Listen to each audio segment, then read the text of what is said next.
Yo, so what's going on, you little pooper scoopers? My name is Pwnstar, and I am playing a little bit more of that Black Ops 2 with you guys right now on the Turban. And I like this map, in most situations, but I was scared and skeptical hopping into this one because I had a very big disadvantage, and that was I was on a 1-bar. And before anybody goes in there, why you downloading that Prano? What kind of Prano are you watching? Come on, man. And to be honest, I wasn't downloading porno. I did that last night, but that was when your mom sent me. It's completely, you know what I mean? I wasn't doing anything. It's okay. This situation was because I was actually uploading a video. I was stuck on a 1-bar the entire game, and I almost pull off a double swarm with the M27 of all weapons. I don't have a long-range scope on it. I'm using it just with the suppressor on it. We got the diamond blinged out on it. It's a challenge. Now, this weapon is impressive for one reason, and I love the iron sights for this weapon. This weapon is definitely underrated for the reason because it has very solid iron sights. I love the iron sights. I love the recoil manageability. I love that kind of stuff. Now, the biggest problem with this is statistically, this is, in my opinion, the worst gun in the assault rifle category. It's got similar stats to 1 or 2 weapons, but those weapons have one extra edge, you know, better reload time or something like that. So statistically, I think this is like the worst weapon in the assault rifle category. So falling in love with this weapon because of its iron sight is just, it's not right. I'm not sure my parents would approve. I love the weapon though, you know. That's the good thing about COD, you know, no matter what the stats tell you, no matter what you say, if you find something you're good with it, go with it. You know what I mean? Nobody can argue with whether or not you actually can perform well with an item or not.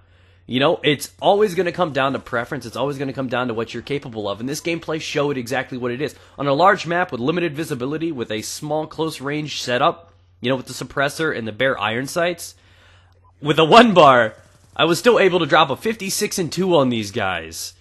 Almost a double swarm. You know how embarrassing that is? And I don't know if it's just because I had lag armor on or what it was, but it was a challenge. This gun is very impressive, but I can't tell you why. You know, it's just one of those things. Statistically, everything I'm stating to you is the exact opposite. If you were to go watch Drifter's video on the M27, he's probably going to tell you it's a decent weapon, right? I'm going to tell you it's a great weapon because I'm good with it. You know, I can't sit here and tell you why it's good. I can tell you I like the iron sights, which means I don't have to sacrifice a red dot sight on this or something like that, which is always a good advantage. Look at the virtual no recoil on this weapon. You know, I do like this gun for a few different reasons. I'm seeing a growth in it on servers, but not to the extent that I'd like to see. I mean, and you're not going to see that. When people can use the Scorpion, when the Evo or the PDW or anything like that, that's one thing. This gun doesn't have the rate of fire to go along. This gun doesn't have the crazy damage to go with.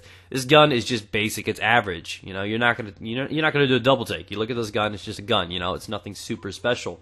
But I've had a lot of good chemistry with this weapon. As you can tell, I'm camping my dick off right now. I know what I got against me. I know I'm on a 1-bar. I know if I go in a 1v3 situation, I'm done for. I know I'm gonna lose most of my gunfights if I don't play properly. And you know, that's just one of the situations you deal with, but I still went pretty beast mode on these guys for having such limited, I guess, advantages.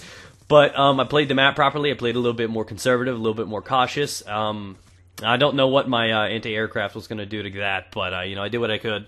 But anyways, guys, you know, what I want to talk to you guys about is, you know, the balance of COD. You know, a lot of people look at Call of Duty and they say, oh, this gun's this gun's that.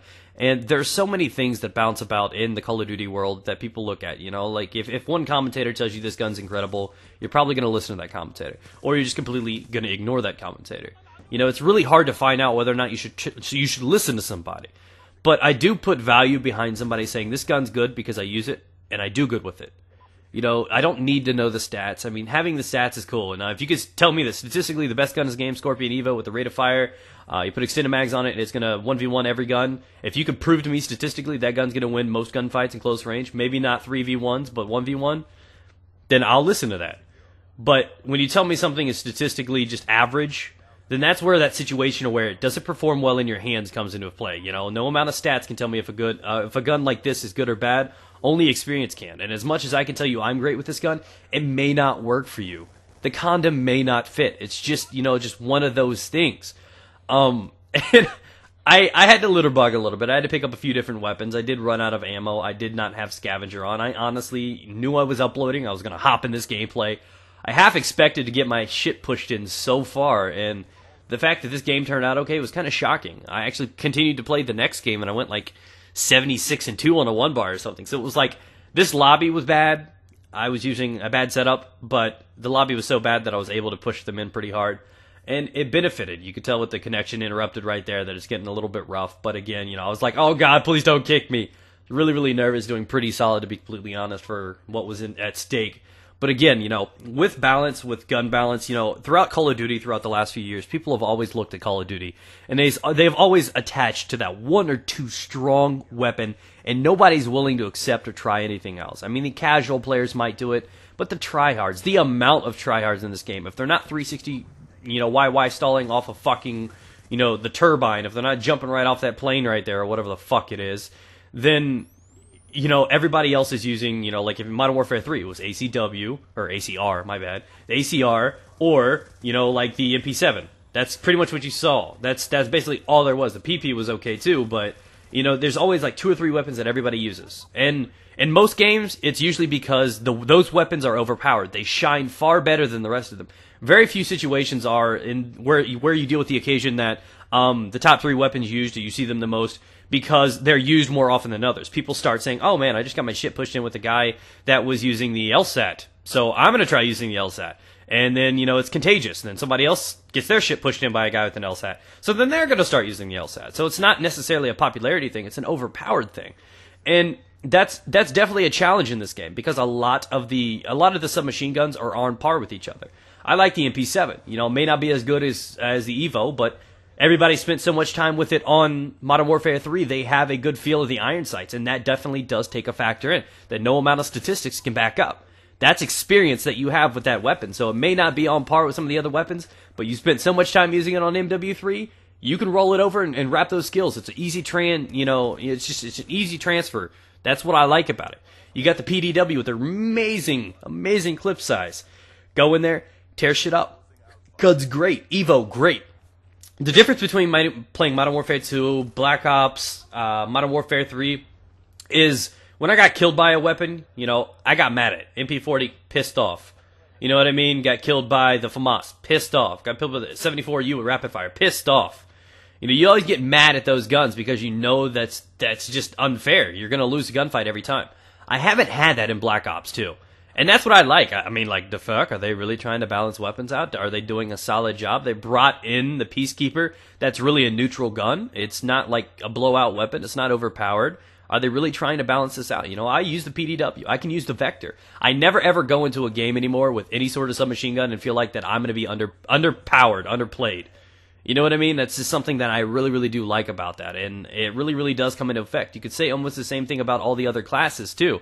And I applaud Black Ops 2 for that. That's something I've learned. And it's one of those things you don't realize until you've played this for a couple months. You know, Black Ops was fine, Modern Warfare 3 was fine, until you realized everybody was using the strongest weapons in the game. And if you wanted to use something else, if you played against one of the strongest weapons, no matter if the person's good or not, you're probably going to lose that gunfight. When the gun wins, not the person, people don't like that. And that's not necessarily the case in this game, at least in my opinion. Let me know what you guys think in the comments down below. Again, this was a very close game. They started leaving the game. They started getting the shit pushed in pretty hard by a guy in a 1-bar. So I can't really blame them. But again, thanks for listening. Thanks for watching the video. I would really appreciate it if you guys would take the opportunity to drop a like rating on the video, as it does help out a lot. If we hit 3,000 of those bad boys, I'll put up another Call of Duty video for you guys tomorrow. Peace out, guys. Have a great day. Thanks for watching, guys. Be sure to click that big yellow subscribe button if you are new here to catch out all the more swag episodes.